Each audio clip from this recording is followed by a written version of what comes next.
Hey YouTube, so this is going to be my first talking video, and I'm here with my cousin, Payson 2004, and if you hear my sister in the background, that's I Love Roxy 20320, and today, me and my cousin are going to show you how to make the rainbow potion in the Brady's lab. So first you have to go to the lab.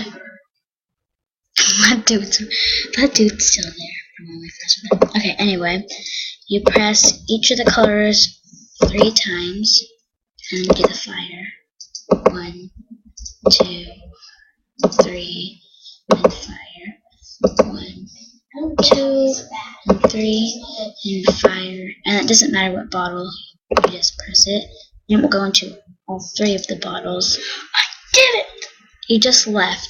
And then you get this cool little looking thingy.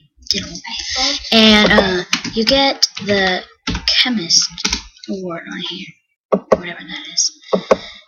Hey, where'd it go? But anyway,